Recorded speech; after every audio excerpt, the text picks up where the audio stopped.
जीरा rice बनवताना तूप टाका किंवा बटर टाका आणि हा आपला राईस टाकायचा. इतका छान लागतो ना तुम्ही जीरा राईस बनवताना.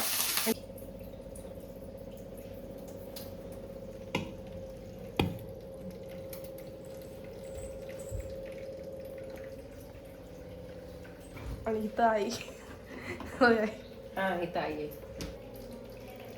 जीरा राईस बनवणार आहे आज. तर मी कशा पद्धतीने बनवते ना ते शेअर करते. पाणी उकळायला ठेवले तर 2 तांबे. जीरा राईस ज्यावेळेस बनवायचा असतो ना त्यावेळेस पाणी म्हणजे जास्त ठेवायचं भात शिजण्यासाठी. आता अर्ध लिंबू आहे ना त्याचा रस ह्या पाण्यामध्ये पिळून घेणार आहे. अर्ध लिंबू पिळलं ना की एकदम सुटसुटीत असा आपला हा जीरा राईस होतो.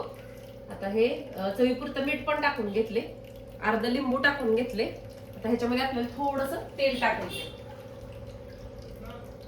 कृष्णा पप्पा बोलत आहेत.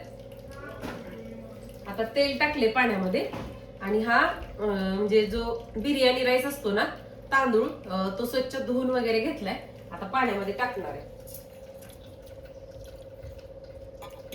तेल, मीठ आणि लिंबाचा रस जीरा राईस बनवत असताना पाण्यात टाकायचा आणि असे स्वच्छ धुतलेले तांदूळ शिजवून घ्यायचे.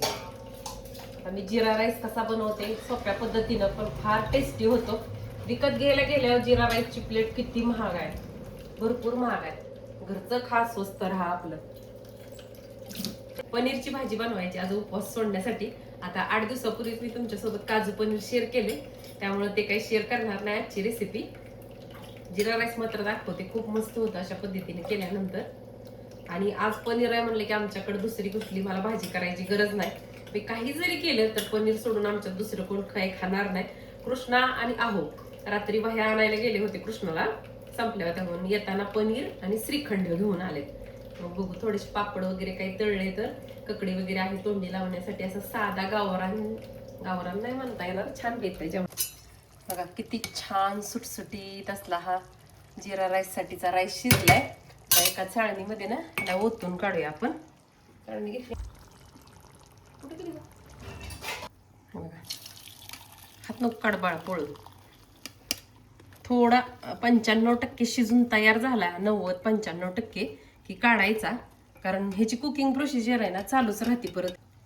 किती छान शिजलाय बघा. आता उर्वरित ह्याला काढलेला सगळा काढते. पनीरची भाजी पण करून झाली. आता ह्याला थोडासा थंड होऊ द्यायचा आणि नंतर जिरेचा तडका कसा द्यायचा ते दाखवते मी तुम्हाला. एकदम सळसळीत असं लांब सडक शिजून तयार आहे आपला राईस. पनीरची भाजी पण बघा साधीच केली. पनीर टिक्का मसाला केलाय म्हणून मी शेअर केला नाही. कसली छान तरी आली आणि भाजी आली. काय हॉटेलच्या भाज्याला घेऊन बसताय, घरी पोटभर खायचं, पोटभर मस्त अशा भाज्या होत्या एकदम छान. शिजली ही पण भाजी. भरपूर असा आता जिरा टाकूया आपण जीरा राईस साठी. आणि हे थोडेसे बेदाणे टाकायचे आणि हे सगळं छान बेदाणे फुलेपर्यंत ना तेलात परतायचे. आता मी तेल टाकले बरं का, पण ह्याच्या जागेला तुम्ही जीरा राईस बनवताना तूप टाका किंवा बटर टाका आणि हा आपला राईस टाकायचा. इतका छान लागतो ना तुम्ही जीरा राईस बनवताना. म्हणजे काजू पनीरची भाजी बनवली असेल ना त्यावेळेस अशा पद्धतीचा जीरा राईस नक्की ट्राय करा. बेदाणे टाकून एक नंबर टेस्ट लागते. असं कधी कधी गोड तिखट असं येतं ना खाण्यासाठी त्यावेळेस छान लागतो. त्याला मिक्स करून घेऊया.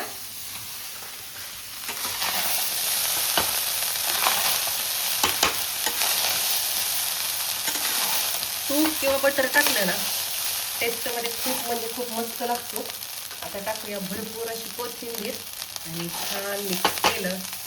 जिरा राईस म्हणलं की जिरं भरपूर टाकायचं. जिरं टाकताना बिलकुल हायगाई करायची नाही. मग कमी जिरा असलं की मग तिखटला जिरा राईस असं होतंय. त्यामुळे जिरं टाकायचं भरपूर आणि जास्त असा दाबून वगैरे मिक्स करायचा नाही. हलक्या हाताने असा मिक्स करायचा म्हणजे छान होतो. तुकडे पडत नाहीत आपल्या राईसचे. हलक्या हाताने जेवढा आपण मिक्स करतो ना तेवढा छान मिक्स होतो.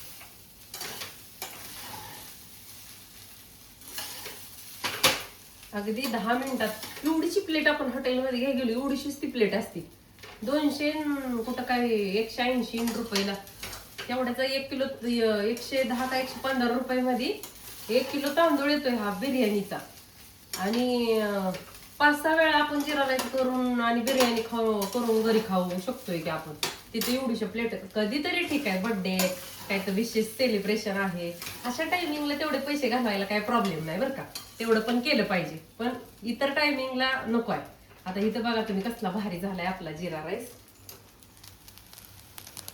हे बघा कोथिंबीर टाकली नक्की बनवा असा बेदाणे घातलेला जिरा राईस पनीरच्या भाजी बरोबर ट्राय करा तुम्ही म्हणाल खरंच खूपच भारी लागतोय हे बघा तुकडे पडले नाही काय नाही आपला अक्काच्या अक्का आहे असा हा बिर्याणी राईस शिजलेला आहे ना जिरा राईससाठी मी बिर्याणी राईस वापरलाय एकदम मस्त झालाय नक्की रेसिपी ट्राय करा काल सोमवारचा उपवास सोडण्यासाठी तुम्ही कोणती भाजी बनवली होती ते कमेंट करून मला नक्की सांगा किंवा गोड पदार्थ काय बनवला होता ते मी पनीर ककडी थोडीशी तिखट पापडी डाळिंब आणि राईस आणि श्रीखंड असा होता व्हिडिओ आवडला असेल तर लाईक करा